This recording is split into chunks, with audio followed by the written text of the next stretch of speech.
안녕하세요. 이제 재료역학 1의 마지막 챕터가 되겠습니다. 챕터 7에 이제 빔에 있는 응력에 관해서 한 이제 세 주 동안, 이제 세 차례 동안 여러분들하고 같이 공부를 하게 되겠는데요. 이제 우리가 그 5장에서 했었던 그 Axial Loaded Member, 그 다음에 6장인가요? 4장에서 했던 Axial Loaded Member하고 5장에서 했던 Torsion Member, 이런 것들은 우리가 어떤 힘에 관한 거, 그 다음에 응력에 관한 거, 그 다음에 변형에 관한 것을 뭐 단순히 해버렸다고 할 수 있겠어요. 다시 한번 말씀을 드리면은 우리가 아주 단순하게 어떤 P가, 그러니까 뭐 이렇게 어떤 힘이 가해질 때, 뭐 P2가 가해질 때, 이런 경우에 이 부분에서는 P1 플러스 P2가 가해지고, 이런 일들, 힘이 얼마가 되는지 하는 일들, 이제 뭐 이런 게 좀 더 복잡해지면 어떤 스트럭처에서 힘이 가해졌을 경우, 이런 경우는 얼마가 되고, 이런 경우는 얼마가 되는지, 이런 힘을 구하는 단계가 첫 번째 단계였다고 하면, 그다음 두 번째 단계는 이 힘으로부터 우리가 응력을 구하는 과정, 이렇게 간단하게 끝나버리는 과정이 있었고, 그 다음에 또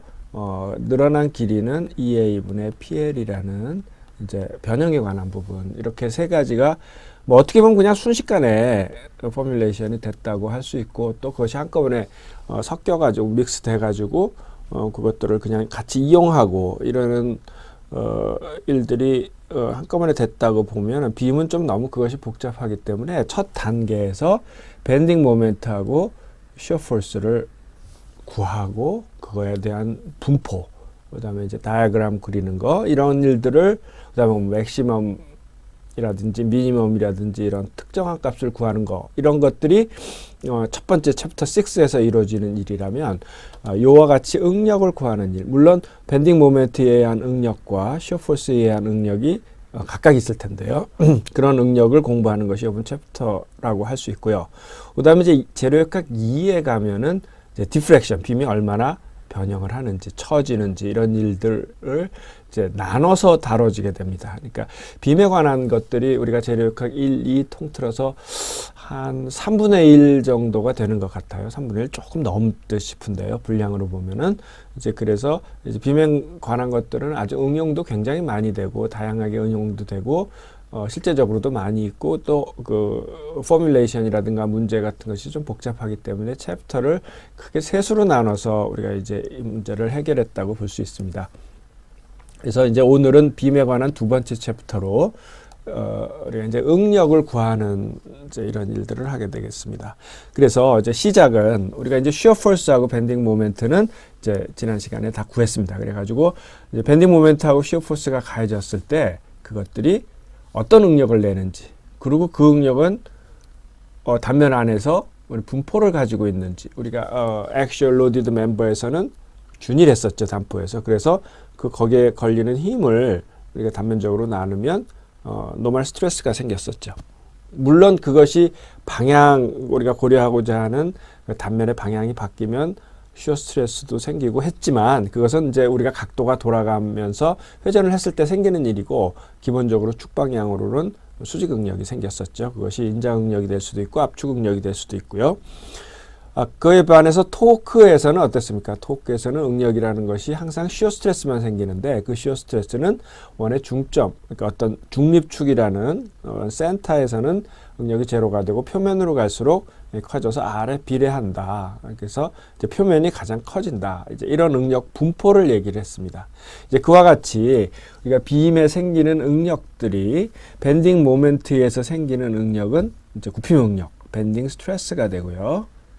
그 다음에 시어 포스에 의해서 생기는 응력은 이제 전단 응력, 시어 스트레스가 됩니다. 그래서 그것들이 단순하게 에어리어로 나누거나 어떤 일정한 값을 갖는 것이 아니고 분포를 가지게 됩니다. 그래서 결론적으로 얘기하면 어떤 모먼트가 이렇게 되면 우리가 한번 상상을 해볼 수 있는 것처럼 모먼트가 일어나 가지고 빔을 이제 이런 식으로 휘게 한다면은 밑에 부분에서는 텐션이 생길 것 같죠. 이쪽 부분에서는 텐션이 생기고 위에 부분에서는 이제 컴프레션이 생기는, 눌러지는 이런 현상이 생긴다고 우리가 예측을 할 수 있는데요. 물론 밴딩 모멘트가 반대로 걸린다면은 이제 위에가 텐션이 걸리고 밑에가 컴프레션이 생기는 그런 구조로 되겠죠. 그래서 어쨌건 그것들은 분포를 갖는다. 그 분포를 구하고 그 값들을 뭐 단면이 얼마나 크냐, 꼭 단면이 문제가 아닐 수도 있고요.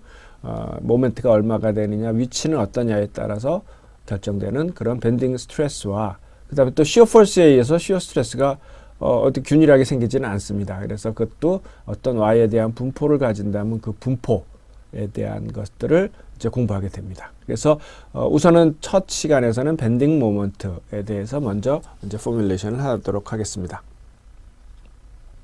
자, 그래서 여러분들 텍스트에 있는 7의 2에서 7의 5에 관한 것들을 제가 다 종합을 해가지고 이제 한 번에 말씀을 드리려고 합니다. 자, 우선 첫 번째는 이제 이 우리가 그 빔 시어리 정도 되면 우리가 단순한 이론, 오일러 빔이라고 하는 단순 빔 이론 학부에서 우리가 다루고 있는, 뭐 물론 그런 그 정도로만도 실제적으로 설계해서 충분히 잘 이용될 수 있지만요. 그다음에 뭐 대학원에서 우리가 대학원이나 탄성론이라는 과목에서 좀 더 높은 수준에서 배우는 이제 티모셴코 빔 이런 것들이 조금 거동이 틀려집니다. 그러니까 이제 그런데 우리는 이제 일단 우리가 챕터 7에서 우리가 빔 스트레스를 학부 과정에서 재료역학 1에서 다룰 때는 몇 가지 가정을 하는데요. 그 가정의 첫 번째는 이제 퓨어 밴딩 모멘트. 퓨어 밴딩 모멘트라는 것은 무슨 말이냐면 밴딩 모멘트에 변화가 없는 경우예요. 그러니까 아주 작은 어떤 단면적의 이 부분하고 이 부분이 컨스탄트 모먼트다. 그러니까 m 플러스 우리가 이게 바뀌면 m 플러스 dm으로 표시를 할 텐데 그것이 아니고 똑같이 m이 걸린다. 이제 그런 것을 우선 첫 번째 가정을 하고요. 그 다음에 두 번째 가정은 어떤 중립축이라는 것이 있어서 이제 우리가 밴딩 모멘트를 이렇게 받으면 밑에는 분명히 늘어나서 이런 거 갖다 우리가 이제 텐사일 스트레인이 걸린다. 뭐 부호로 얘기하면 플러스 스트레인이 걸린다 얘기할 수 있고요.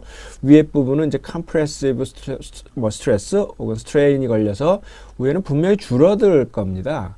그렇다면 중간에 어딘가에 location of zero strain, 스트레인이 없는 부분이 있을 겁니다. 그러겠죠. 뭐 플러스에서 마이너스로 간다 혹은 위에서부터 마이너스에서 플러스로 간다고 하면 중간에 어느 부분은 스트레인이 안 일어나는 부분. 다시 말하면 그 축이 길이가 하나도 바뀌지 않는 축. 원래 이와 같은 토막이 밴딩 모멘트를 받아가지고 이렇게 휘었다면 그 어느 부분은 이 A, B라는 부분은 A-B-가 됐다고 하더라도 그 직선의 길이하고 호의 길이가 같은 지점이 생길 수밖에 없습니다. 그런 지점을 우리가 뉴트럴 엑시스라고 합니다. 국어로는 이제 중립축. 뭐 그것이 정확하게 축은 아니고 우리가 2차원에서 봤을 때는 축이지만 실제 빔이 3차원 빔이라면 이제 그것이 플레인이죠. 그래서 뭐 혹시 뉴트럴 플레인, 중립면 뭐 그렇게 그 표현도 하고요. 그다음 뭐 우리가 2차원 그림에서 보면은 축이니까 뉴트럴 엑시스, 중립축 이렇게도 얘기를 합니다. 자, 그것은 우리가 스트레인이 제로가 되는 그런 지점을 우리가 뉴트럴 엑시스라고 합니다. 그래서 이제 데피니션이라고 제가 여기다 특별히 다시 표현을 했습니다. 왜냐하면 이제 뉴트럴 엑시스가 나중에는 그것이 도심을 지나고 이런 여러 가지 성질들이 있습니다. 여러분들 뭐 우리 중고등학교 때 기하학을 할 때 데피니션 정의하고 성질이 있죠. 그래서 뭐 평행사변형의 정리다. 뭐 옛날 일입니다만 평행사변형 정의다 그러면 마주보는 두 개의 변이 평행한 사각형을 평행사변형이라고 한다. 뭐 이등변 삼각형이라면 두 변의 길이가 같은 것을 이등변 삼각형. 그건 정의죠. 그 다음에 거기에 따르는 성질로서 각의 이등변 삼각형의 각의 이등분선은 밑에 뭐 대변이라고 그러나요? 밑에 변을 수직 이등분 한다든지, 그다음에 그 무슨 각이라고 하나요? 밑에 있는 각 두 개는 같다든지 이런 성질들이 있죠. 이제 어떤 데피니션, 정의가 있고 성질이 있죠. 그래서 이제 우리가 중립축이라고 하는 것은 지로 스트레인의 위치를 지나는 그 축을 갖다가 우리가 중립축이라고 합니다. 자, 그건 두 번째 가정을 했고요. 그다음에 세 번째 가정은 뭐 영어로 조금 썼습니다만 plane sections initially normal to the beam axis. 그러니까 beam axis의 노멀한 평면, initially 노멀한 section, 뭐 이런 거겠죠. 축의 노멀한 수직한 플레인은 remain 남아있다. after bending, 밴딩 후에도 플레인하고 to the axis of normal에 남아있다. 요 플레인은 무슨 말이냐면 변형 후에도 밴딩 후에도 이 축이 이렇게 축이 휘었지 않습니까? 이 축에 수직하다. 그러니까 요 면이 바로 요로 간다 그런 얘기죠. 뭐 실제적으로는 약간 이렇게도 가는데 이렇게 가지 않는다는 얘기. 그리고 첫 번째 이제 플레인하다, 플레인하고 노멀하다는 얘기죠. 플레인하다는 얘기는 이런 이제 직선으로 그러면 이런 플레인이 여기선 이렇게 되지 않고 플레인하다. 그다음에 노멀하다는 얘기는 뭐냐면 좀 지웁시다.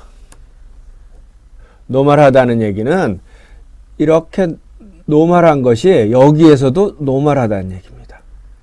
이렇게 되는 게 아니라는 거죠. 여기에 노멀한 것이 이니셜리 수직하다. 이거는 가정입니다. 이거는 빔이 아주 얇을 때 잘 맞는 가정입니다. 그래서 우리가 이거 갖다가 thin beam theory라고도 합니다. 빔이 조금 두꺼워지면 사실은 아주 두꺼워지면은 빔이 이런 것이 변형을 하면 이렇게 변형을 하기도 해요. 이런 면이 이렇게 되는. 뭐 생각하면 또 이렇게도 될 것 같기도 하죠. 이렇게 되느냐 아니면 얇아서 이렇게 되느냐 그건데 실제적으로는 요거하고 요거의 중간 정도 이것처럼 완전히 이것도 아니고 완전히 90도도 아닌 중간 지점 요거 갖다 우리가 쉬어의 영향이라고 하는데요.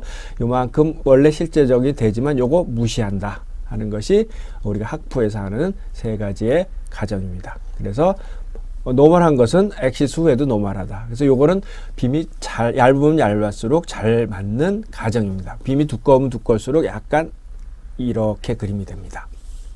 자, 이런 세 가지 가정을 하고 우리가 빔에 관한 공식들을 이제 유도를 하려고 합니다. 자, 우선 첫 번째 단계는 우리가 만약에 우리가 첫 번째 액슈얼 빔하고 좀 비교해서 얘기를 하면 쉬울 것 같아서 하겠습니다. 액슈얼 로디드 멤버에서 우리가 스트레인을 정의를 하되 그것은 원래 길이 L분의 델타다. 이렇게 우리가 스트레인을 정의했지 않습니까? 그리고 그 다음에는 어떻게 했나요?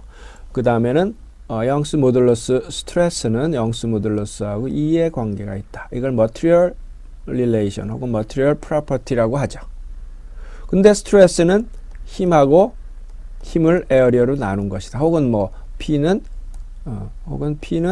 에어리어 곱하기 시그마다. 이렇게 뭐 순식간에 했지만 그 세 단계로 한 거를 여기서 빔에서는 각각 단계에 대해서 유도를 하려고 한다. 맨 처음에 자, 노멀 스트레인이라는 것은 뭐냐면 원래 길이가 A였던 것이 중립축에서는 A-B-로 되는데 그 길이는 중립축이기 때문에 스트레인이 재료죠. 그렇지만 Y축으로 올라간 부분, 우리가 이제 밴딩이 우리가 플러스로 정의를 했고 Y가 위로 올라가는 걸 플러스로 정의하면 Y만큼 지점에서는 이 길이보다 원래 길이는 이 AB하고 똑같았는데 위에 부분은 분명히 줄어들겠죠. 아래는 반대로 더 늘어나겠죠. 그래서 그 스트레인을 우리가 표시를 하려고 하는데 지금 이것이 이제 그 빔을 굉장히 크게 그렸지만 한 조그만 토막이라서 이것이 순간적으로 어떤 커베이처를 가진다. 원의 일부다라고 생각을 합니다. 그러니까 이제 커베이처 얘기를 나중에 하겠지만 실제적으로는 뭐 빔이 이렇게 바뀔 수 있는데 요 순간적으로 보면 요것은 원의 일부. 이거는 이쪽의 원이겠죠. 그리고 원에 이렇게 쏙 하는 부분은 이제 원이 반지름이 좀 작다고 할 수 있고요. 그래서 순간적으로 봤을 때 그것은 원의 일부고 그 원의 일부의 델타 x, dx라는 것은 그만큼의 세타만큼의 호를 갖는 그런 중심각을 갖는 호의 일부다. 이렇게 생각을 하는 겁니다. 자, 그렇다면 우리가 스트레인의 정의, 자, 여기 지금 뭐 비교해서 썼습니다. 여기 썼군요. 이걸 지워도 되겠습니다. 자, 우리가 액션 로디드 텐션을 받고 있는 거에서는 입실론이 1분의 델타. 그 다음에 토션에서는 어땠습니까? 토션에서는 조금 복잡한 과정을 거쳐서 이 시어 스트레인이 어떤 그 로테이션 앵글 per length, 그죠? 유니트 per 유니트 length. 그러니까 길이에 대한 회전각과 그 다음에 R에 비례한다. 중심으로부터 반지름에 비례한다. 이런 것을 유도한 적이 있습니다. 그거하고 똑같이 그런 과정을 지금 하려고 하는데요. 그래서 밴딩 모먼트에 의해서는 이쪽 방향에 시그마 입실론 X가 생기는데 이 X는 원래 정의에 의하면 어떻습니까? 원래 CD였던 것이 C-D-라는 호로 바뀌었죠. 그죠? 그렇게 했다면 그 스트레인은 어떻게 됩니까? 그 차이, 원래와의 차이를 원래 길이로 나눈 것이 스트레인의 정의 아닙니까? 원래 길이 L을 차이로 나눈 거. 그러니까 원래 길이가 이제 CD였는데 CD는 C-D-로 이 경우는 작아졌습니다. 그러면 그 차이, 이게 이제 더 작아졌기 때문에 이제 스트레인은 마이너스가 되겠죠. 그 차이와 원래 길이의 차이를 원래 길이로 나눈 것이 스트레인으로 정의를 했습니다. 자, 그런데 이것을 우리가 한 번에 보기 힘드니까 이제 가정에 의해서 CD는 여기서는 지금 이 토막이기 때문에 AB하고 같습니다. 그죠? CD는 AB하고 같죠? 그런데 AB는 이쪽에서 볼 때 이건 중립축이었죠. 중립축은 길이가 변하지 않는 축입니다. 그러니까 A-B-로 쓸 수가 있습니다. 그러니까 이것은 우리가 이제 3번 가정에 의해서 이게 이제 플레인하고 노멀한 거니까 노멀한 플레인은 이게 길이가 같고 이거하고 이거는 같다. 그죠? 이 길이하고 이 길이는 같은데 이 길이는 또 지금 원래는 스트레인은 이 길이가 CD가 C-D-로 바뀐 것을 스트레인으로 하는데 이거는 이거하고 같다. 그런데 그것은 중립축이므로 이거하고 같다. 그러니까 결국은 어떻게 되는 겁니까? 결국은 우리가 표시할 때 스트레인은 이 길이가 마치 이 길이로 변한 것 같다. 그래서 한 그림에서 해결을 하자. 뭐 이런 얘기입니다. 그러면 훨씬 더 쉽겠죠. 자, 다시 한번 말씀드릴게요. 다시 한번 말씀드리면, 자, 원래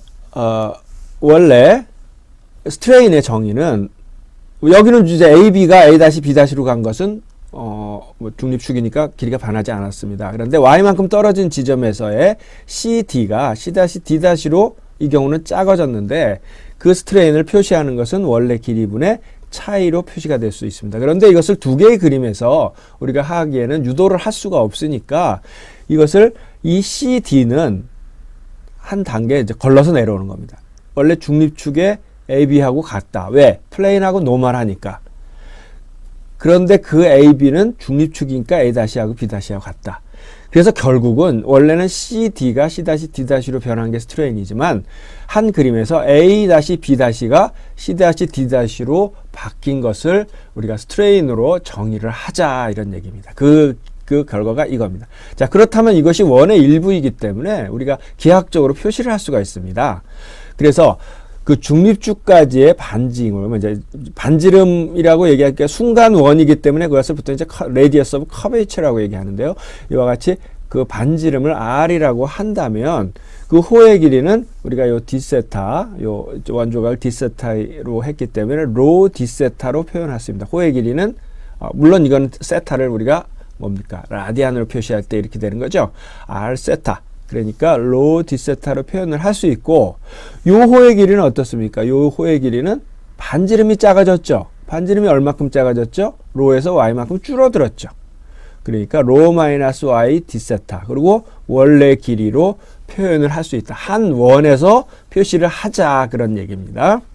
자, 그러면 이것이 이제 요거하고 요거는 지워지고요. d세타는 이렇게 지워져 가지고 마이너스 로분의 y라는 식이 나오게 됩니다. 스트레인은. 자, 입실론 x가 정의가 됐습니다. 결과는 마이너스 로분의 y예요. 그럼 로는 뭐냐? 로는 모르죠, 아직. 로를 알면은 스트레인이 다 결정이 되는 건데 우리가 밴딩 모멘트의 크기가 얼마며 단면이 어떻게 생겼는지도 모르고 스트레인이 다 결정될 수는 없죠. 어쨌건 이것이 어떤 그 로라는 것으로 표현되고 중요한 것은 y에 비례하더라. 이제 그런 얘기죠. y에 비례하더라. 스트레인은 y에 비례하더라. 여기가 마이너스고 여기가 플러스인데 여기 사이와 여기 사이는 선형적으로 변하더라. 이제 그런 것을 우선 알았고 로는 이제 구해야 되겠죠. 그죠? 그래서 여기서 잠깐 로라는 것을 보면 로라는 것은 우리가 여기 갖다가 보통은 원이라면 그것을 그냥 레디어스 그러겠죠.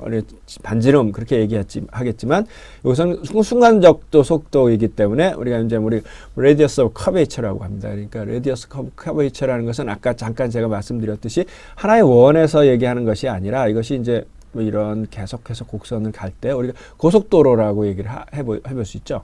그래서 고속도로는 우리가 지금 이제 새로 생기는 고속도로는 이 레디어스 커베이처를 400m 이하 400에서 500으로 최근되었습니다. 500m 제가 정확하지는 않습니다. 도로에 관한 것이기 때문에 500m 이상으로 해야 된다. 그러니까 너무 이게 뻑해서 이게 여기에 대한 반지름이 400m 뭐 이렇게 450 이러면 안 된다 이겁니다. 왜냐하면 그러면 사고의 위험이 크기 때문에요. 그래서 고속도로는 물론 이제 엑싯 여러분들 잘 아는 출구라든지 들어가는 데서는 레디어스 커베이처가 뭐 30m밖에 안 될 수도 있겠죠.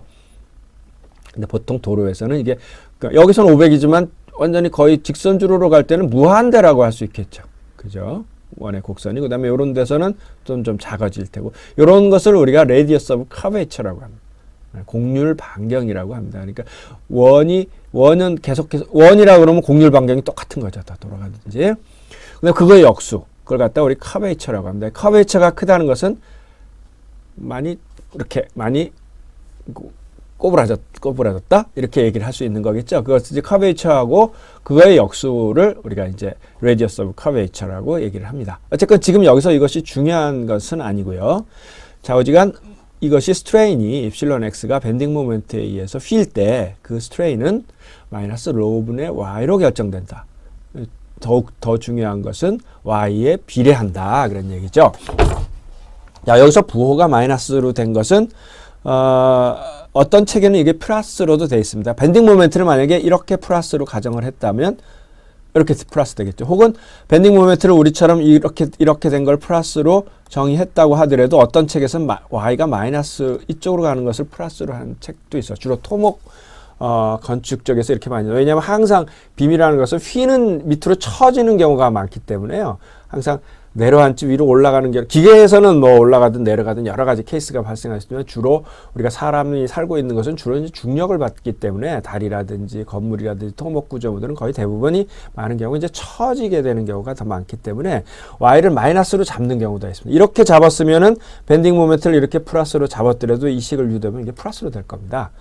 자, 그래서 이제 이 사인 컨벤션이 굉장히 중요한데 우리는 우리 나름대로 이 사인 컨벤션을 계속 지켜나가도록 하겠습니다. 지금까지 한 사인 컨벤션은 밴딩 모멘트는 이게 플러스고 시어 폴스는 이게 플러스다. 그리고 y는 위로 할 것이다. 우리 보통 x, y처럼요. 이렇게 정해졌을 때 이 식의 스트레인은 이와 같이 정의가 됩니다. 자, 그럼 두 번째 단계는 이와 같은 일을 해야죠. 이와 같은 일을 해야 됩니다. 자, 이와 같은 일을 할 때는 그러니까 스트레인을 스트레스 쪽으로 조금 와야 되는데요. 스트레스 쪽으로 와야 되기 때문에 이제 그냥 뭐 단순하죠. 이것은 우리가 후크의 법칙에 의하면 입실론 시그마 x가 생기는데 그 시그마 x는 입실론 x의 양수 모듈러스를 2를 곱한 것이다. 그래서 여기다가 2를 곱한 이런 상황입니다. 그러니까 결국은 스트레스도 y에 비례한다. 그렇기 때문에 분포가 지금 같은 경우 밑에가 밴딩 모멘트가 저렇게 되는 경우 플러스로 가는 경우에는 이게 플러스로 우리가 정했지 않습니까? 플러스로 되는 경우는 밑에는 인장 응력이 생기고 위에는 압축 응력이 생기는 이제 이런 상태가 응력 분포가 가지게 된다 그런 얘기죠. 이 크기는 아직 모릅니다. 이 크기는 이제 구해야죠. 당연히 이 크기는 밴딩 모멘트의 크기가 얼마냐, 단면이 어떻게 생겼느냐, 얼마나 큰지 작은지 뭐 그런 거 쉐입에 따라서 결정돼야 되는 거지만 스트레스는 좌우지간 플러스에서 마이너스 밴딩 모멘트가 이와 같이 플러스로 걸리면 아래쪽은 y가 마이너스일 때는 플러스 y가 플러스일 때는 마이너스로 걸리고 그 사이는 직선적으로 변한다. 여기까지 지금 알고 있죠. 그래서 그러니까 이제 모멘트가 하면 이렇게 돼서 이것이 모멘트를 만들겠죠. 그러니까 이게 이 단면에서 보면 요만큼은 앞으로 튀어나온 것을 보통은 뭐 이렇게 표시를 하나요? 앞으로, 아니 점으로 표시하나요? 앞으로 나오고 여기는 뒤로 가는. 그렇기 때문에 이렇게 앞에서 뒤로 모멘트가 생기겠죠. 그 밴딩 모멘트가 결국은 가해진 모멘트하고 같겠죠.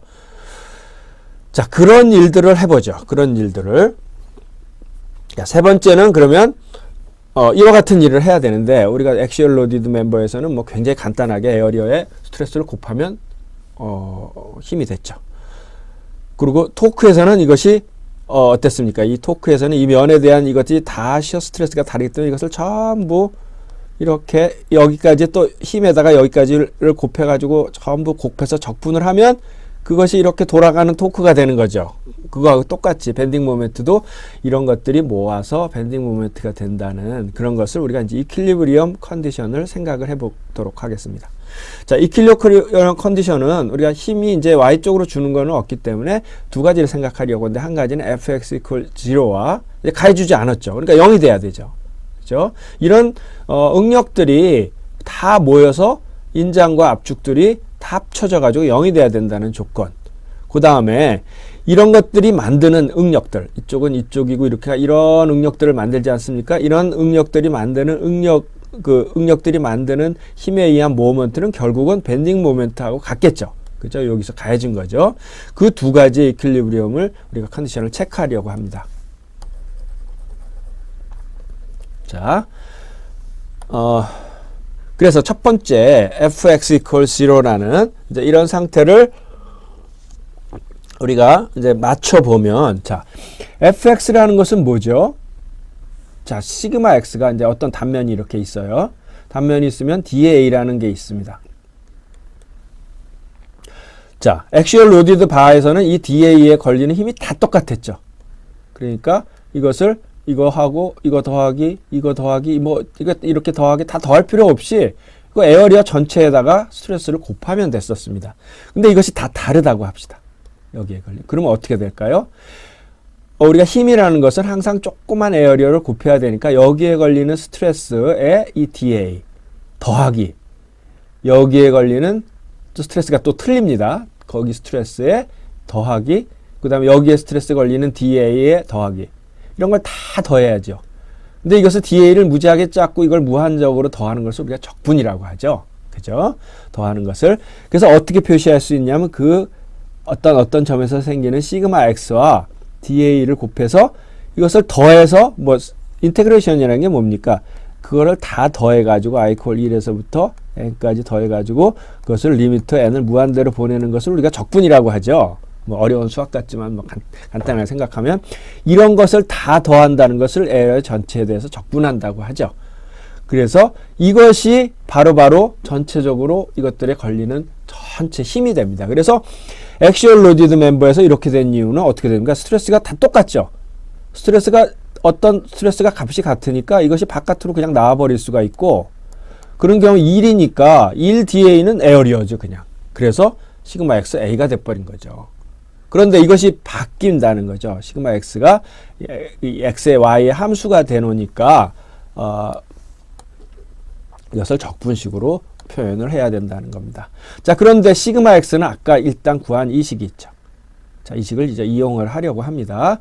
그래서 이제 넣는데 커베이처는 계속 바뀌긴 하지만 이건 x의 함수죠. 그죠? x가 바뀌지만 이 단면에서는 같은 커베이처를 그리죠. 그렇죠? 같은 커베이처라는 같은 커베이처를 가지고 영수 모듈러스도 당연히 같고, 그럼 이것은 바깥으로 끄집어낼 수가 있습니다. 마이너스 로분의 1을 끄집어내면, 자, 이와 같이 이것이 0이 돼야 된다로 표현할 수 있습니다. 다시 말하면 어떤 1차에 대해서 적분한 것이 0이다. 이건 뭡니까?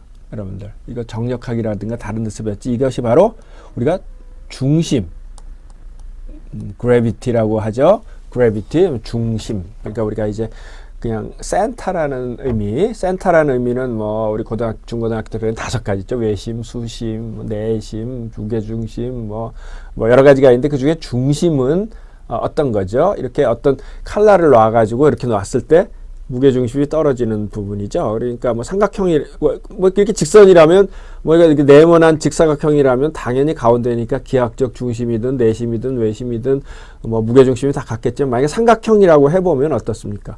삼각형이 넓은 쪽이 좁은 쪽이 훨씬 더 거리가 커지기 때문에 모멘트를 많이 받아서 그보다는 약간 안쪽으로 들어와야 무게중심이 되죠. 그래서 이제 무게중심은 기하학적 면적을 둘로 나누는 거하고는 틀리다는 얘기죠. 그럴 때 우리가 무게중심을 결정할 때 쓰는 식이 바로 이 식입니다. 그래서 결론은 뭐냐면 the neutral axis C는 pass through the centroid를 지난다. 무슨 얘기죠? 우리가 정의는 뉴트럴 엑시스, 중립축을 정의했습니다. 중립축은 어떻게 정의를 했죠? 길이가 변하지 않는 축. 우리가 밴딩이 일어나면 플러스로 일어났을 때 밑에는 텐션이 일어나고 위에는 컴프레션이 일어나서 줄어드는데 그렇다면 그 사이에 길이가 변하지 않는 축이 있을 텐데 그 축이 뉴트럴 엑시스의 정의인데 그것의 성질은 어딜 지났냐면 우리가 잘 알고 있는 무게중심을 지난다는 얘기예요. 그러니까 네모라든지 동그라미들 이렇게 대칭 빔에서는 당연히 가운데를 지나는데 뭐 삼각형이라든지 이런 빔이 있다면 이것은 1대 여러분들 잘 아는 2대 1인 지점을 그것이 바로 뉴트럴 엑시스가 된다. 길이가 변하지 않는 축이다. 그런 얘기입니다. 그래서 첫 번째 우리가 이퀄리브리엄 컨디션으로부터 얻을 수 있는 것은 우리가 정의한 뉴트럴 엑시스는 중심을 지난다. 그래서 우리가 뉴트럴 엑시스를 정할 때는 중심을 가지고 한다. 이런 얘기입니다. 그래서 뭐 이것이 이제 아까도 말씀드린 네모라든지 동그라미를 이럴 때는 쉽지만은 가령 빔이 이런 식의 T빔이라든지 대칭빔이 아닌 경우는 이 식을 이용해서 중립축을 결정을 해야 됩니다. 자, 첫 번째. 그다음 두 번째. 두 번째는 아까도 얘기했듯이 바로 이 식입니다. 자, 두 번째는 바로 이제 이 식입니다. 이 M이 이제 이 식으로부터 우리가 이제 스트레스를 구할 수 있는 건데요. 자, 그럼 똑같이 이 모먼트는 어떻게 될까요? 아까 이 힘은 여기다가 여기 있는 스트레스를 어떻게 했죠? DA를 곱하면 힘이 됐죠. 근데 이제 중립축으로부터 모먼트야. 중립축으로부터 중립축이 생겼습니다. 중립축으로부터 모먼트는 어떻게 될까요? 여 힘에다 여기까지 길이를 곱해야죠. 이게 바로 Y죠. 그러니까 아까 했던 힘 시그마 X 곱하기 DA에다가 Y를 곱하는 모먼트. 그죠? 여기서부터 중립축으로부터 멀리 있는 힘은 스트레스는 그 DA 조그만 걸 가졌지만 훨씬 더 큰 모먼트를 발생시키고 이쪽에 작은 부분은 적은 모먼트를 발생시키겠죠. 그랬을 때 Y를 하나 더 힘에다가 Y를 곱해서 그것을 다 면적에서 적분한 것이 모먼트라고 할 수 있습니다. 그죠? 근데 그 이제 모먼트는 그래서 마이너스로 표현한 것이 지금 어떻게 됩니까? 스트레스가 이렇게 되고 Y가 플러스고 둘 다 플러스인 경우 생각해 봅시다. M도 플러스고 Y도 플러스인 경우 그 경우는 어떻게 되죠? 스트레스가 마이너스가 되죠. 그러면 여기서 어떻게 되나요? 이 바깥에서 준 M은 이것이 전체가 지금 이거는 어떻게 되나요? 여기서 Y가 플러스일 때 여기 Y가 플러스인 위의 면이죠. 시그마 X가 플러스라면 앞으로 나오죠. 그럼 모먼트는 뭐 이렇게 될 텐데요. 그죠? 앞으로 나오면 뒤로 가면. 그렇기 때문에 그 모먼트는 우리가 생각하고 있는 플러스 모먼트하고 부호가 반대이죠. 그렇기 때문에 이 모먼트는 이제 지금 여기서 나오는 스트레스가 Y가 플러스인 경우라면 모먼트를 만들기 때문에 마이너스를 넣어준 겁니다. 마이너스를 넣어주고 아까 얘기한 것처럼 힘에다가 Y를 곱해서 적분을 하면 그것이 M인데 이 시그마 X 대신에 이제 이 시그마 X 대신에 요 시그마 X 있죠. 요 시그마 X 대신에 이것을 다시 이제 집어넣는 거죠. 이런 과정을 겪으면 이 식은 아까도 했듯이 마이너스가 원래 있었기 때문에 여기는 마이너스하고 플러스가 되고요. 그 다음에 아까 마찬가지로 적분 안에 로분의 2는 나오게 되고 이것이 y가 아니라 y 제곱이 되게 됩니다. 제곱이 되게 되죠. 그럼 이 값은 뭐냐? 이 값은 바로 단면에만 따라서 단면의 모양이 어떻게 따라 결정되는 거겠죠. 그죠? 이거 순전히 이것은 어떤 힘이라든지 재료라든지 모먼트라든지 관계없고 잔면에 대해서 관련되는 건데 그래서 그것을 IC라고 표현을 하고 IC는 지금 이렇게 정의했죠. 이렇게 되는 것을 우리가 Second Moment of Inertia 지금 Inertia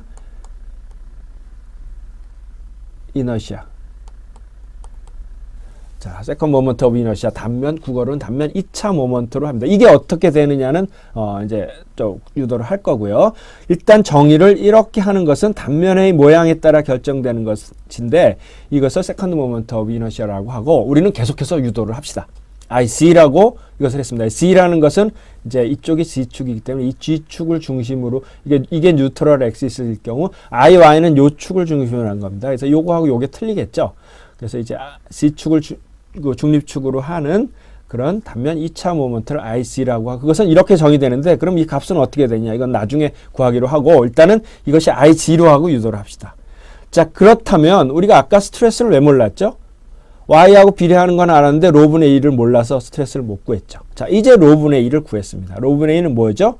IC분의 M입니다. 로분의 2는 IC분의 M이 되죠. 그죠? 그래서 이것이 이제 이렇게 되니까 로분의 2를 IC분의 Y라고 하니까 그러면 스트레스는 로분의 2가 이제 로분의 2는 IC분의 M인데 그것이 어떻게 쓰냐면 로분의 2는 이쪽에서 스트레스는 마이너스 2분의 로분의 2를 놔두고 여기서 Y분의 Y를 이쪽으로 돌리면 여기서 Y분의 마이너스 이쪽에 붙죠. Y분의 시그마 X는 로분의 2였죠. 근데 지금 이 로분의 2가 IC 이건 마이너스 아닙니다. 로분의 2는 IC분의 M이 되지. 이게 지금 다른 책에서는 마이너스가 될 수 있어요. 그래서 제가 어떤 경우는 Y축을 뭐 밑으로도 하고 그랬기 때문에 부호가 좀 틀려지는 해도 있는데 지금 우리는 일관되게 계속 어떤 부호 약속을 지금 하고 있습니다. 자, 그렇기 때문에 지금 IC가 그러니까 로분의 2가 IC분의 M이 됐죠. 이 식에서. 자, 그랬을 때 그것이 로분의 2는 IC분의 Y이기 때문에 바로바로 이 식도 전체적으로 중요하지만 바로바로 이 식이 우리가 가져가는 스트레스라 이제 정의를 할 수가 있습니다. 자, 스트레스가 구해졌습니다. 그래서 그것을 이제 밴딩 스트레스라고 하고 이것을 하나의 포뮬러로 이제 플렉처 포뮬라라고 하는 것은 이제 휘임에 관한 공식이라고 할 수 있어요. 휘임을 이제 프랙처라고 얘기를 합니다. 그 공식이 바로 아까 그 y를 위쪽으로 돌려서 쓴 겁니다. 이와 같은 y하고 비례하게 하는데 m에 비례하고 당연히 모먼트가 커지면 거기에 비례해서 시그마 x도 커지겠죠. 그 다음에 중요한 것은 자, 우리가 액시얼 로디드 멤버에서 시그마 x는 a분의 p였죠. 그죠? a분의 p라는 건 뭡니까? p가 커지면 스트레스가 커지죠. 당연하죠. 그 다음에는 에어리어가 작으면 스트레스가 커지죠. 에어리어가 커지면 스트레스가 작아지죠. 왜? 그 P라는 힘을 에어리어가 커지는 것으로 같이 분담을 하기 때문에 압력하고 비슷한 개념이죠. 자, 그랬을 때 밴딩 스트레스는 뭐가 중요하냐면 물론 에어리어가 커지면 커지나 근데 정확하게는 IC에 반비례합니다. 밴딩 스트레스를 작게 하려면 IG를 크게 해야 됩니다. 그럼 IG는 뭐냐? 에어리어하고 틀리냐? IG는 바로 아까 정의된 바로 이겁니다. 인테그레이션 y제곱 da예요. 그럼 이것이 에어리어하고 어떻게 틀리냐? 에어리어는 적분식으로 만약에 표현한다면 그냥 1da죠. 여기 y제곱이 붙은 거죠.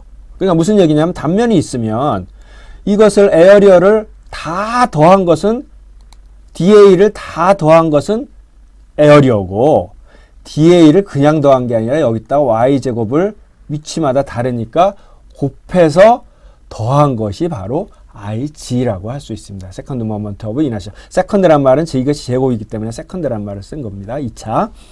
그렇다면 어떻게 됐습니까? 같은 에어리어라도 중립축으로부터 멀리 떨어진 게 좋죠. 같은 Y라도.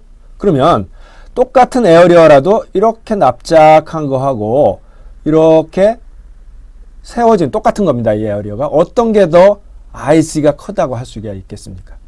당연히 IG가 이쪽에서 중립축으로 먼 게 많죠. 여기보다는. 그렇기 때문에 이게 훨씬 더 큽니다. 그렇게 된다는 얘기는 밴딩 스트레스가 작아진다는 얘기죠. 자, 우리가 자를 극단적인 경우가 자입니다. 플라스틱 자를 가지고 생각을 해봅시다. 이렇게 휘면은 엄청 많이 휘죠. 납작하게 놓고. 그렇지만 세로로 놓고 휘면은 거의 휠 수가 없을 정도로 힘들죠. 그래서 당연히 빔이 모먼트를 받는다면 세로로 놓고 우리가 이제 구조를 설계를 할 겁니다. 이제 물론 거기에는 또 옆으로도 힘도 작용할 수 있기 때문에 고려할 것이 많이 있지만 지금 제가 여기서 말씀드리고자 하는 것이 이 값이 얼마고 이런 것보다는 IG가 커야 밴딩 스트레스가 작아진다는 얘기죠. 자, 그거를 크게 만든 것이 우리 일생생활에서 어디서 볼 수 있을까? 물론 이 빔을 이렇게 세워놓으면 커지죠. 그보다 더 커지려면 우리가 흔히 볼 수 있는 건축 구조물에서 I빔이라는 거죠. 자, 이것은 IG를 극대화시킨 겁니다. 가능하면 면적을 멀리 보내버렸죠. 물론 요거는 어쩔 수 없이 줄을 연결해야 되니까 있는 부분이고요. 그래서 여러분들이 공사장이라든지 어떤 아파트를 짓다든지 큰 건물들을 짓는데 들어가는 시뻘건 그 빔들, 시뻘겋거나 아니면 이제 좀 검은 색깔의 그런 빔들의 모양이 이렇게 IG를 크게, 세컨드 모먼트 오브 이너시아를 크도록 설계를 한 겁니다. 아주 굉장히 크도록. 자, 지금 이제 뭐 그런 것들 구하고 하는 것은 차차 하도록 하고요. 이제 중요한 식이 우리가 시그마 X는 모먼트하고 비례하고 IG하고 반비례하고 그뿐 아니라 위치에 따라 틀려진다. 그러니까 표면에서 가장 커지는 스트레스를 가지게 된다. 이제 이것을 우리가 아주 많이 쓰이는 뭐 어떻게 이제 앞으로는 한 반쯤은 이 식을 쓸 건데요. 밴딩 스트레스에 관한 식을 이제 유도를 했습니다. 자, 근데 현장에서는 우리가 이제 뭐 이제 밴딩 스트레스를 그려봐라. 그러면 이제 이렇게 되면 이제 이 크기가 되고 이제 크기도 구했죠. M이 얼마고 IC가 얼마면 이제 이것을 스트레스의 크기를 얼마를 구하는데 우리는 사실은 이제 큰데 관심이 많죠. 설계하거나 이런 사람들. 그래서 이제 표면이 항상 이제 크게 되고요. 이쪽은 이제 인장이 크게 되고 압축이 크게 되고. 그래가지고 그것을 맥시멈 스트레스만 우리가 이제 따로 보면 맥시멈 스트레스는 이제 C는 보통 이거를 표면이란 얘기죠. Y가 가장 큰 지점 표현할 수 있고 요것은 바로 단면의 모양이 결정되는 겁니다. 그죠?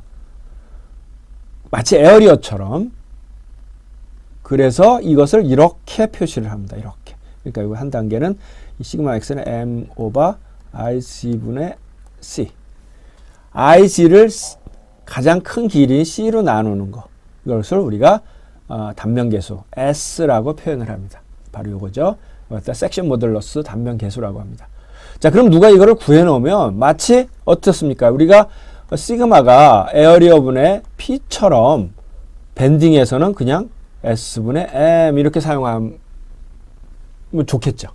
현장에서는 그 무슨 기사분들이 가지고 다니는 수첩 뭐 이런 엔지니어링 수첩 보면 IBM이 뭐 이게 400 곱하기 400은 굉장히 큰 겁니다만은 뭐 500 곱하기 뭐 thickness가 20짜리 이런 빔은 이것의 단면적 물론 여기에 왜냐하면 여기 이제 라운드가 좀 있고 뭐 모양이 조금씩 이제 네모만으로 표현할 수 없기 때문에 이것이 에어리어는 얼마이고 섹션 모듈러스는 얼마이고 IC는 얼마 이런 표들이 쭉 있습니다. 그럼 얼른 이것을 계산기 같은 걸로 간단히 이런 걸 계산해 볼 수 있겠죠. 마치 액시얼 로디드 빔에서 힘을 에어리어로 나누면 스트레스가 나오는 것처럼 모먼트를 단면 계수로 표면입니다. 표면 맥시멈 부분은 단면 계수로 나누면 그것이 맥시멈 밴딩 스트레스가 나온다. 이렇게도 많이 사용하기 때문에 현장에서는 이렇게 많이 표현한다. 우리는 뭐 그렇게 일일이 다 계산을 할 거기 때문에 그렇게 많이 쓸 식은 아닙니다. 자, 지금까지 해서 아주 복잡한 과정을 거쳐서 뭐 어떻게 보면은 우리가 이제 재료역학 1, 2를 통해서 가장 복잡한 포뮬레이션이라고 할 수 있겠는데요.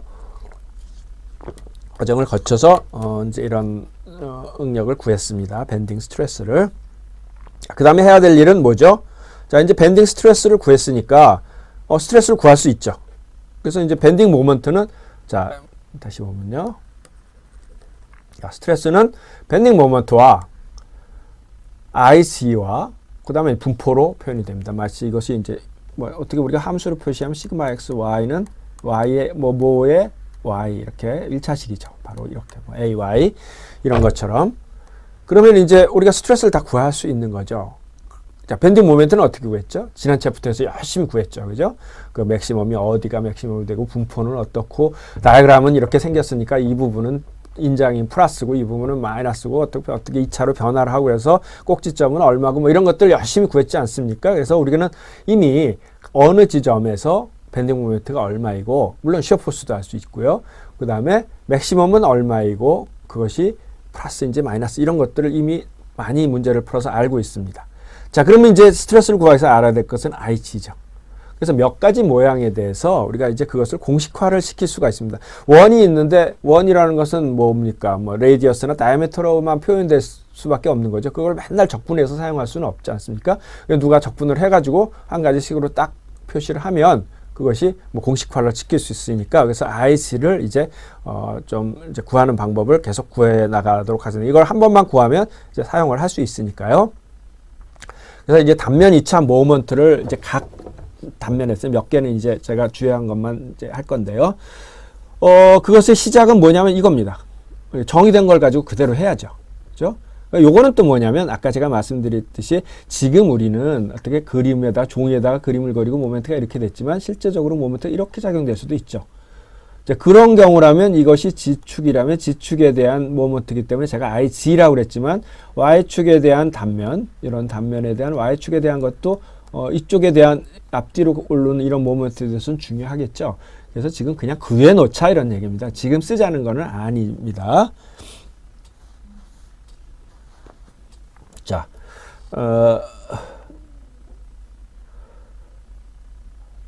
그래서 이제 우리가 제일 많이 간단하면서도 제일 많이 사용될 수 있는 이제 직사각형 단면에 대해서 먼저 이제 시도를 해보면요. 자, 이 정의는 그대로 정의를 사용합니다. 자, 이것을 어떻게 하려고 하냐면 이제 y가 지금 이 그림은 이거 예전에 하던 그림 y가 이렇게 됐다고 합시다. 그래서 직사각형이라는 것은 우리가 디멘전으로 하면 뭐 폭과 높이로밖에 표현할 수 없는 거죠. 그러니까 우리가 폭을 b라고 하고 높이를 h라고 했을 때 이제 y만큼 간 지점에 대해서 이런 dA 여기에다가 y제곱을 곱해가지고 적분을 하는 거죠. 그러니까 바로 이거죠. 이것은 y제곱 da가 이거는 되고요. da가 바로 이거죠. 직사각형이니까 이쪽으로는 y가 다 같으니까 이렇게 스트립을 이렇게 나눌 수가 있죠. 그래서 요거의 da는 요게 da죠. da는 b 곱하기 dy로 표현할 수 있죠. 요게 바로 da죠. 요것이 이렇게 되죠. 그 다음 y제곱은 그대로 쓰고 그 다음 y는 적분은 어디서부터 어디까지? 원 전체에 대해서 적분을 해야 되니까 y로 봤을 때는 마이너스 2분의 h서부터 플러스 2, 전체가 h니까요. h까지 적분을 하면 되겠죠. 바로 이것을 직사각형인 경우 da가 이렇게 되고 y제곱은 그대로고 적분을 이거 이제 에어리어 여기 붙으니까 에어리어 전체에 대한 것이기 때문에 여기 좀 에어리어 전체라고 할 수 있죠. 이것을 마이너스 2분의 h서부터 플러스 2h까지 이제 적분을 한다면 이건 이제 우리가 적분을 할 수 있는 식이죠. 그래서 뭐 b도 바깥으로 끄집어내고요. b도 바깥으로 끄집어내고 이제 적분을 y제곱밖에 안 남지 않습니까? y제곱을 적분하면 어떻게 되죠? 뭐 여러분 잘 아시죠? 3분의 1에 y 세제곱이죠. 그래서 3분의 1도 끄집어내고 y 세제곱을 한 다음에 마이너스 2분의 뭐 이런 거 갖다 우함수 기함수 그래서 2배로 해도 되지만 뭐 복잡한 건 아니니까 그대로 적분을 하도록 하죠. 그래서 마이너스 2분의부터 2분의 h까지 적분하면 8분의 h 3제곱에서 마이너스 또 마이너스니까 플러스가 돼서 얼마가 되니까 4분의 1 h제곱이 돼서 이것까지 하면 12분의 1 bh 3제곱이 되겠죠. b는 원래 있던 거고 여기서 h가 3. 뭐 여러분들 암산도 뭐 충분히 가능할 거라고 생각합니다. 자, 그래서 직사각형 폭이 b이고 높이가 h인 이런 직사각형은 i를 이제 각각 구하지 말고 12분의 1 bh 3제곱입니다. 언제나. 자, 이것을 봤을 때 어떻습니까? b에는 b가 2배 늘어나면 폭이 2배 늘어나면 2배 늘어나지만 h가 2배 늘어나면 8배가 늘어나죠. 그러니까 홀쭉한 것이 훨씬 유리하다는 것을 지금 b가 굉장히 커지는 거죠. 그래서 이왕 2배로 늘릴 거면 물론 아주 자처럼 그렇게 놓으면 또 안정성에 문제가 생기겠죠. 일단 밴딩에서만 생각을 한다면 이왕 2배 늘릴 거면 높이를 2배 늘리면 IC가 8배나 커지는, 그래서 스트레스가 8배나 작아지는 그런 효과. 8배가 스트레스 작아지는 건 아닌데 스트레스에 또 Y가 있기 때문에요. 뭐 기본적으로 4배가 작아지는데요. 그래서 앞으로는 직사각형 단면에서는 IG는 12분의 1 BH 3승. 마찬가지로 IY를 구하면 뭐 이것은 G제곱 이렇게 되니까 뭐 똑같은 방법을 통해서 어떻게 되겠습니까? 결론은 우리가 알고 있죠. 12분의 1 HB 3제곱이겠죠. 이게 이쪽에서 봤을 때는 이게 높이가 되니까 B가 높이가 되고 H가 폭이 되니까요. 이제 그래서 뭐 이것을 바꿨으면 이제 12분의 1 BH 3제곱, 그 다음에 IY는 12분의 1 HB 3제곱 이렇게 유도를 할 겁니다. 그래서 여러분들이 이런 재료역학을 공부했으니까 이런 적분식에 의해서 유도하는 것도 당연히 알아야 되고요. 그 다음에 그 결과를 가지고 앞으로 이제 이용하는 것도 중요하다고 하겠습니다. 자, 삼각형 단면에 대해서는 굉장히 이제 복잡하고 실질적으로 삼각형이 단면이 많지는 않기 때문에 여러분들이 한번 찬찬히 보시고요. 자, 그 다음에 또 많이 나오는 것이 원형 단면이죠. 원형 단면은 딱 봤을 때 벌써 밴딩에는 불리합니다. 그죠? 그러지 않아도 직사각형도 우리가 바깥으로 보내기 위해서 아이빔도 쓰고 그러는데 이거는 어떻게 됩니까? 가운데가 뚱뚱한 배불뚝이죠. 중립축 입장에서 보면요. 배불뚝이라는 건 뭐죠? 중립축에 가까이인 y가 작은 것들이 중립축 중간쯤에 많이 모여 있죠. 그죠? 직사각형보다 훨씬 불리하죠.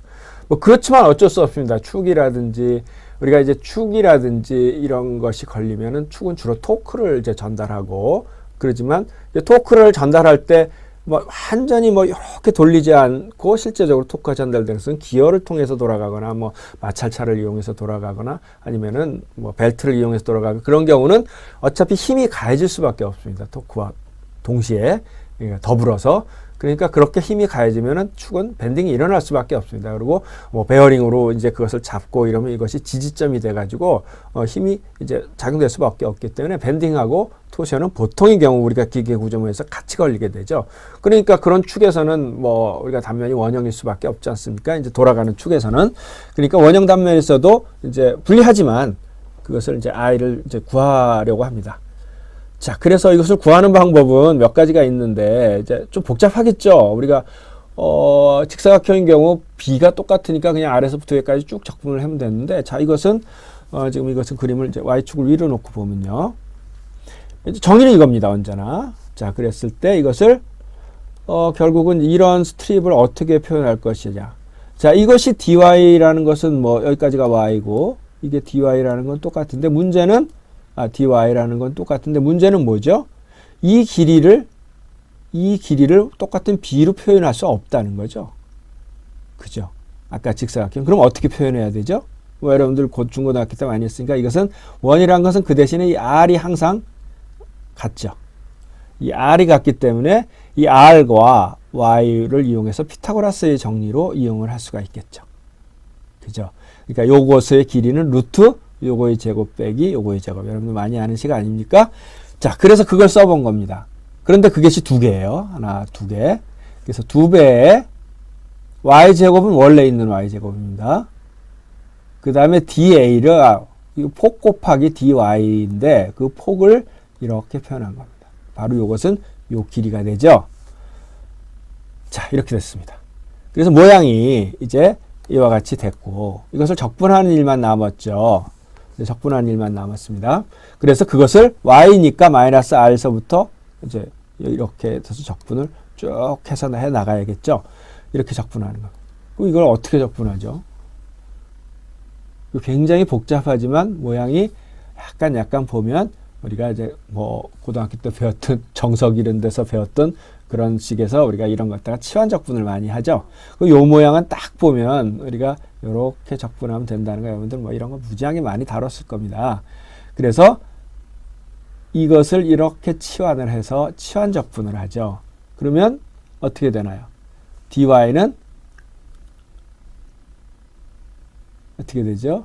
요거는 r제곱 마이너스 r제곱 사인 제곱 세타이니까 아주 잘 됐죠. r제곱으로 묶으면 1 마이너스 사인 제곱이니까 1 코사인 제곱이 되죠. 그래서 이건 r제곱 코사인 제곱이 돼서 루트를 벗겨버리면 r 코사인이 돼버립니다. 그죠? r 코사인이 되죠. 자, 이렇게 치환을 해서 적분을 해서 사인 코사인으로 만들어도 되고 아예 그럴 바에는 처음부터 이것을 y로 놓지 말고 r 세타로 놔버리면서 유도를 해버릴 수도 있습니다.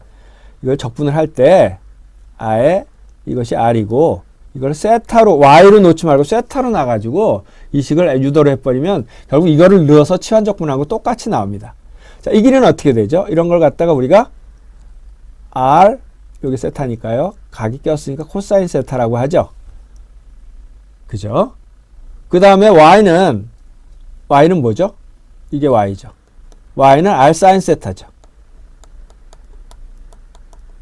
R 사인 세타죠. 그러니까 DY는 어떻게 되죠? DY는 R 코사인 세타 D 세타가 되죠. 우리 적분할 때 많이 하는 거 아닙니까? 이것을 아예 R 코사인 세타 D 세타 이게 DY고요. 그 다음에 이거 뭐 이렇게 루트에서 치환해도 똑같이 나오지만 이 길이가 R 코사인 세타니까 2R 코사인 세타가 되고요. 그 다음에 요건 폭이고 그 다음에 또 뭐가 필요하죠? Y제곱이 필요하죠. Y도 남아있으면 안 되죠. 우리가 세타라는 변수로 했으니까 Y는 이거니까 R제곱 R 사인 세타의 제곱이 되죠.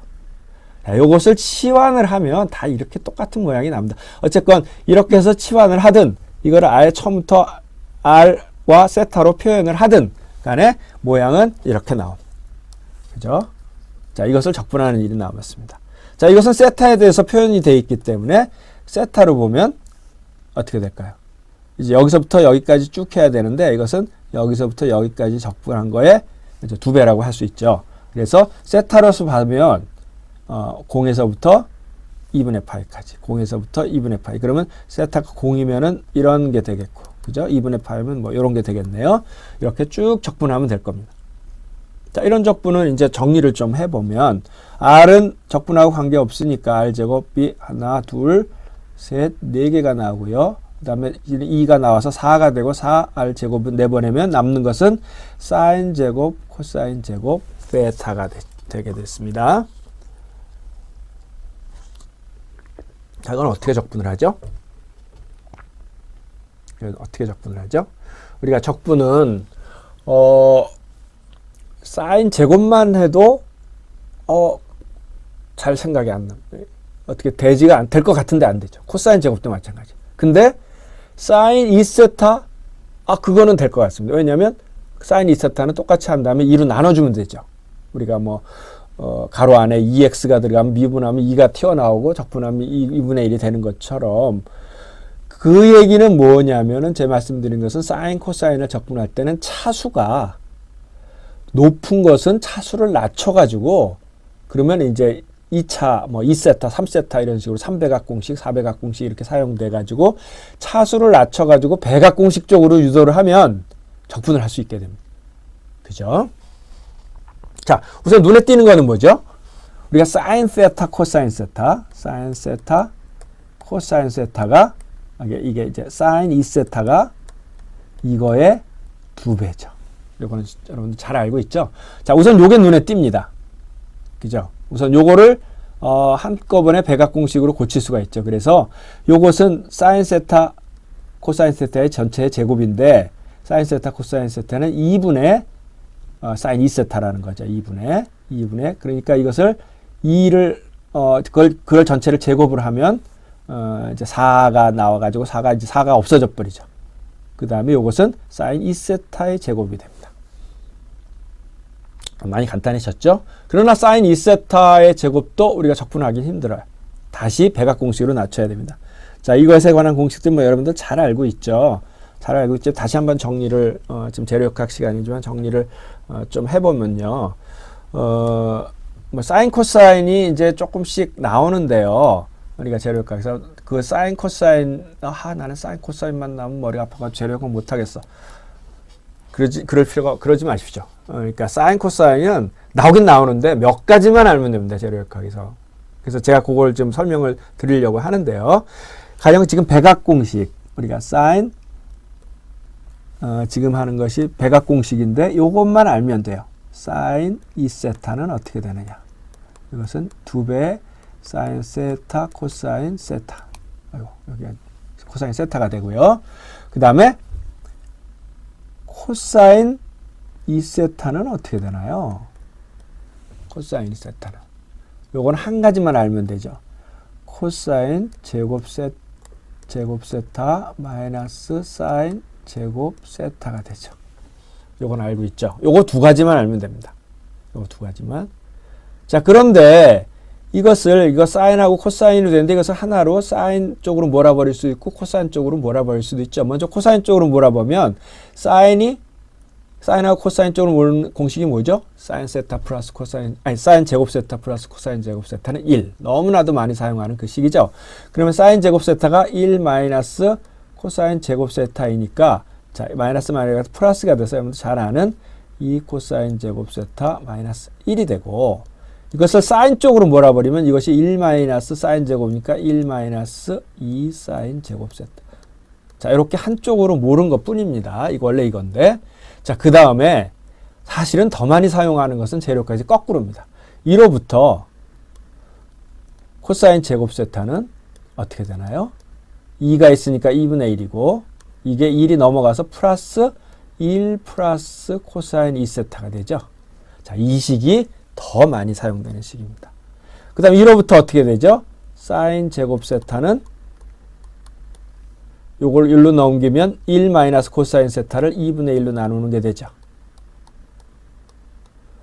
자, 그래서 적분을 할 때라든지 아니면 재료가 2에서 또 많이 나오는 식인데 이렇게 제곱을 우리가 배각으로 만들면서 차수를 낮추는 적분할 때 필요한 거죠. 자, 이렇게 한다면 우리가 모양은 조금 복잡해지지만 적분을 할 수 있게 되죠. 아셨죠? 그래서 이제 사용하는 것은 이제 우리가 이걸 외우는 사람들은 뭐 많이 잘 외우고 있지만요.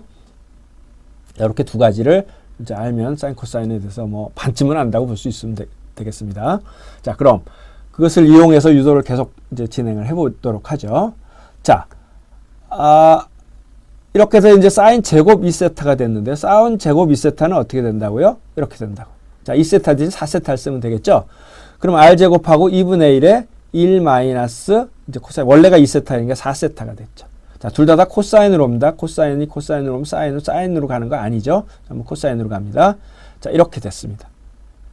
그 다음에 이제 뭐 또 계산하자면 이것을 2분의 r 제곱으로 한다면 그 다음에 이걸 적분하는 일만 남았죠. 1을 적분하면 세타에 대해서 세타가 되고요. 이것은 적분하면 어떻게 되나요? 4가 있었으니까 4분의 1이 나누고 코사인 적분하면 마이너스 플러스 그대로 플러스 사인이 되죠. 코사인을 미분하면 사인이 되고요. 코사인을 미분하면 마이너스 사인이 되고요.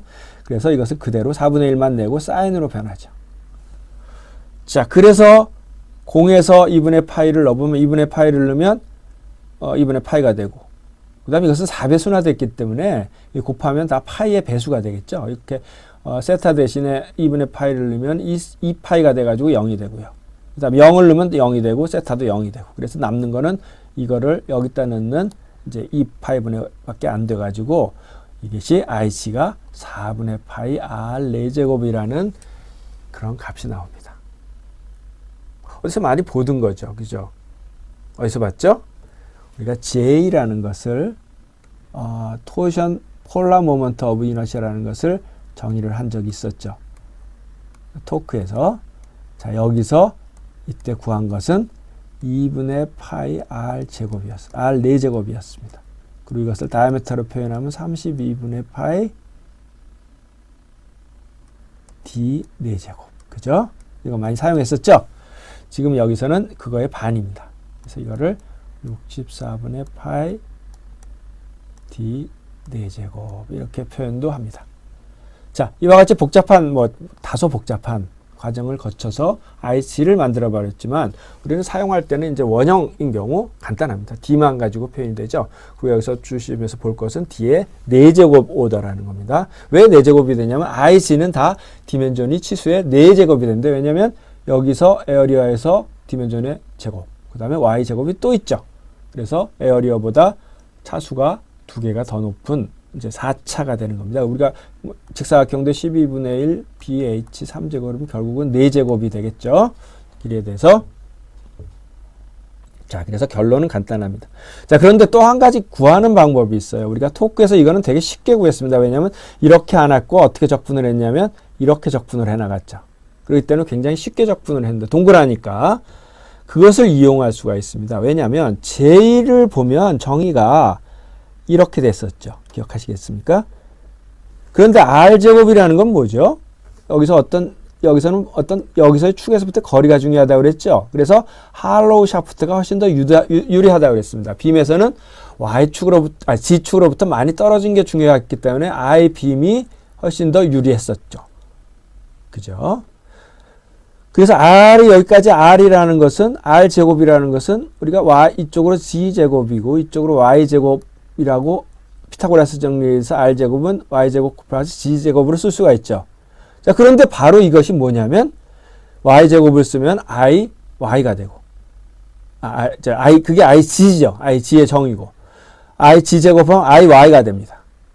그래서 J는 항상 IY 곱하기 IG가 어떤 모양이든지 관계없이. 그런데 지금 원은 어떻죠? 원은 IY하고 IG가 같을 수밖에 없죠. 그렇죠? 옆으로 보나 위로 보나 전부 다 같기 때문에 결국은 어떻다는 얘기죠. 결국은 J는 2배의 IG와 같다는 얘기고 IG는 J를 둘로 나눈다고 할 수 있어요. 그래서 이것이 적분이 쉬우니까 이거를 적분한 다음에 이것을 둘로 나누면 이래 되겠죠. 이렇게 유도하는 방법도 있습니다. 재밌죠? 뭐 어떻게 하든 간에 결과는 IG는 우리가 원통에서 64분의 파이 D 4제곱이 됩니다. 자, 원형 우리가 많이 쓰는 직사각형과 원형 단면에 의해서 IG를 사용했습니다. 이제 이런 유도 없이 언제나 이 공식을 사용할 겁니다. 그 다음에 또 많이 나오는 것이 이제 I형 단면입니다. I형 단면. 그래서 이제 I형 단면인 경우는 자, 이것은 대칭이니까 중립축은 가운데 있겠어요. 자, 이것은 우리가 이제 어떤 넓이가 더해지거나 빠질 때 우리가 항상 이 IG라는 게 뭡니까? 여기에 대해서 IC라는 게 Y제곱 DA인데 어떤 DA라는 것을 거기다 Y제곱을 곱해서 더하고 또 요만큼을 더하고 무한히 더해서 적분을 하는 거 아니겠습니까?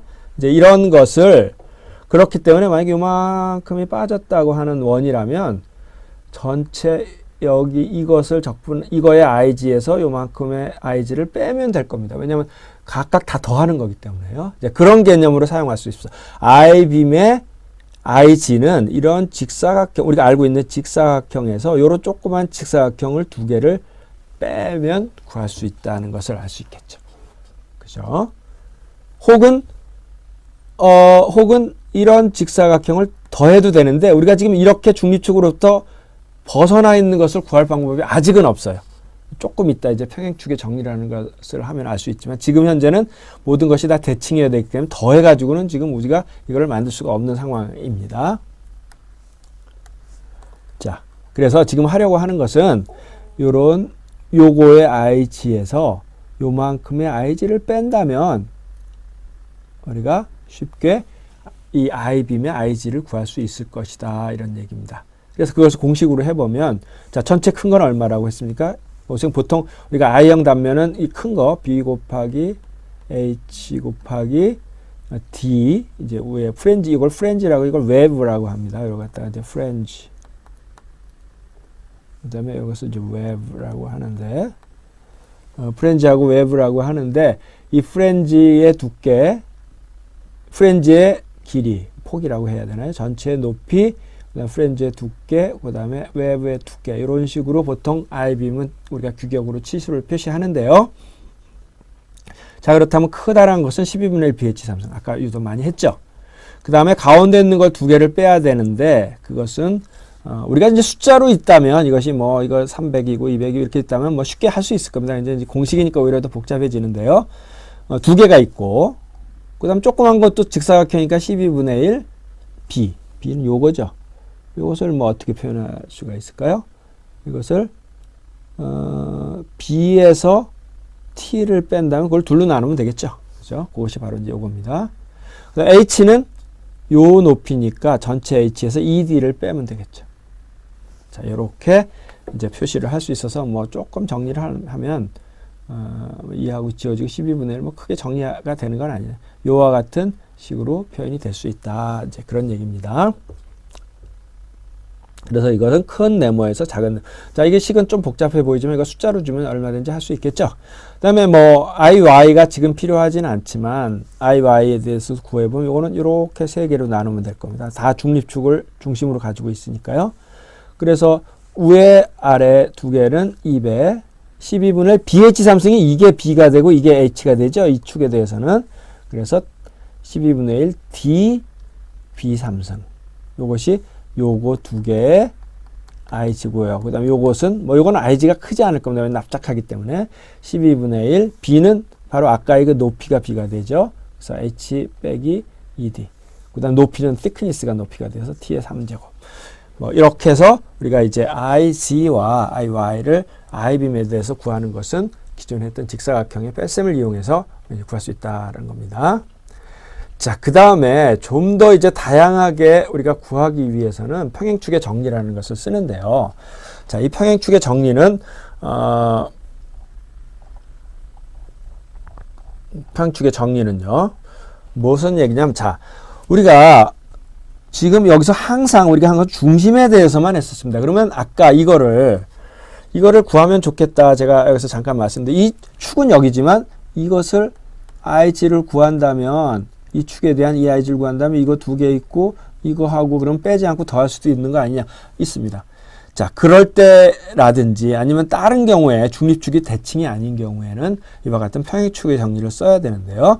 중심이 지나지 않는, 원래 이것이 중심인데 중심 아닌 것에 대한 D만큼 떨어진 것에 대한 IG는 이것은 삐뚤어졌죠. 지금 삐뚤어진 IG는 얼마라고 해야 되느냐. 그걸 유도하는 겁니다.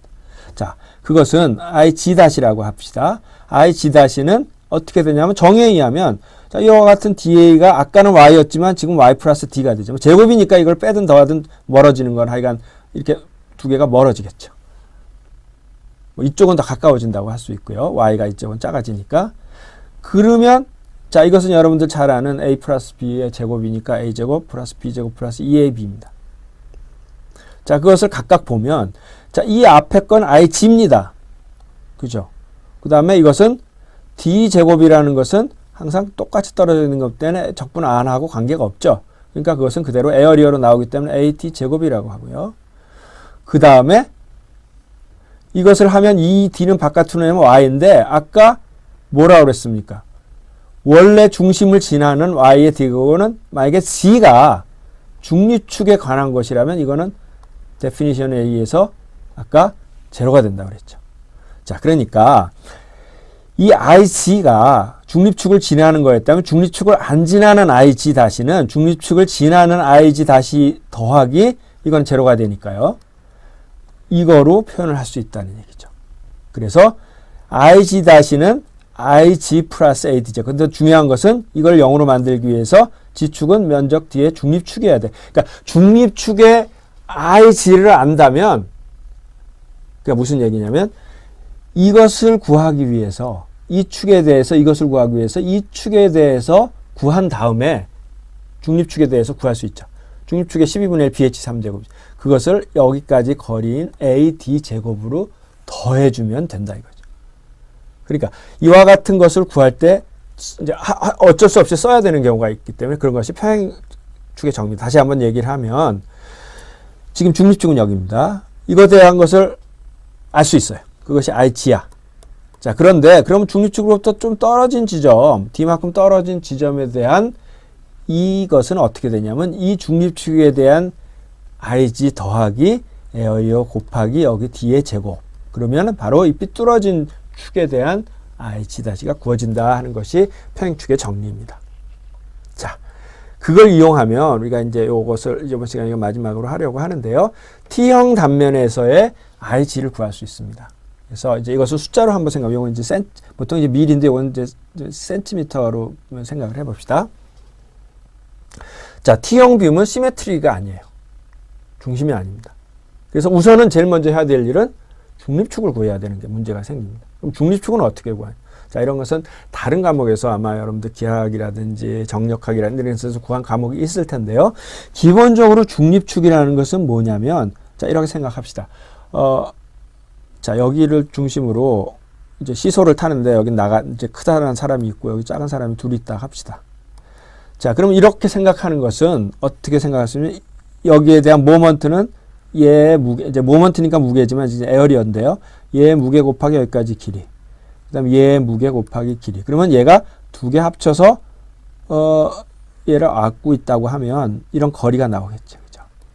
바로 이것이 이쪽에서 해줘야 되는 중립축에 대한 거리가 되겠죠.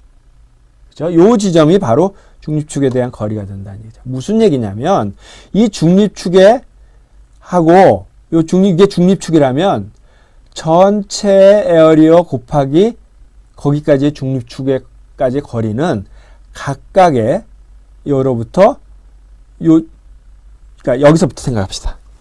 자, 여기서 이걸 기준점이라고 하죠. 기준점에 대해서 이것의 무게중심이 어디 있는가 보려면 요거에 대한 무게중심과 거기까지의 에어리어, 그 다음에 여기까지의 무게중심과 에어리어를 두 개 곱해가지고 더하면 됩니다. 그게 바로 이 식입니다. 그래서 이제 그걸 나눗셈으로 표현한 거예요. 이게 이제 이쪽으로 여기 앞에 있던 게 일로 간 거죠. 그래서 이 식어는 전체 에어리어에 대한 그 전체 에어리어는 15 곱하기 3 더하기 이게 21 곱하기 그것도 3인가요?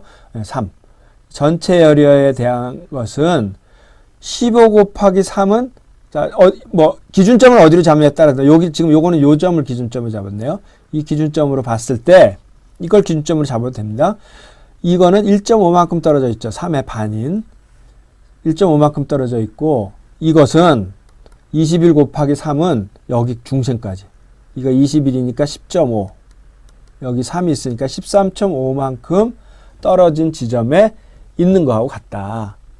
그래서 이와 같이 나눈다면 그 값이 8.5가 되는데 그 전체 무게중심은 여기서부터 여기가 8.5다.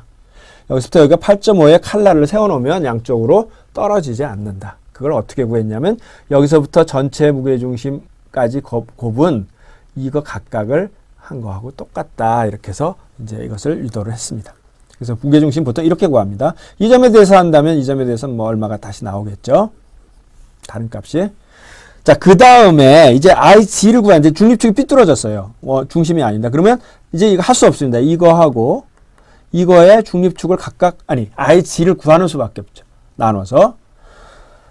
자, 그래서 이거의 IG를 구하기 위해서는 어떻게 하냐면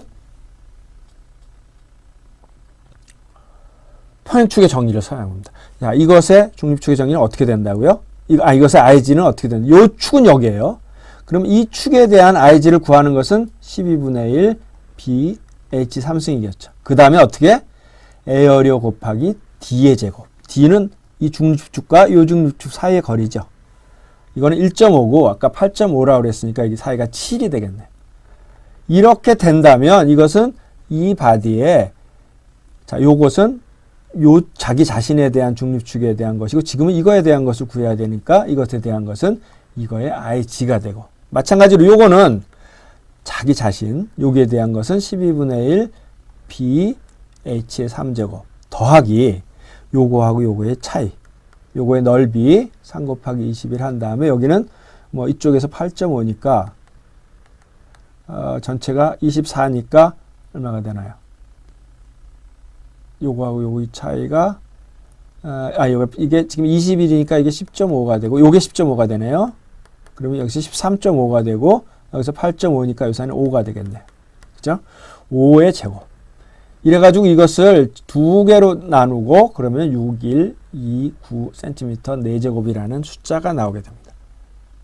자, 그것을 이제 여러분들이 잘 알아둬야 돼요. 두 단계 거치죠. 하나는 대칭 빔인 경우는 당연히 면적의 중심, 직사각형이라든지 I빔도 마찬가지입니다. 그 다음에 동그란 빔이라든지 뭐 그런 빔들은 당연히 기하적 중심이 중립축이 됩니다. 그렇기 때문에 거기서부터 구해 나가면 되는 것이고 T형 단면이나 L형 단면이나 사다리꼴 단면이나 이런 것처럼 비대칭 단면인 경우는 우선은 중립축의 위치를 정해야 됩니다. 위치에 정하는 방법은 자, 이와 같은 방법을 이제 이용해서 구하고요.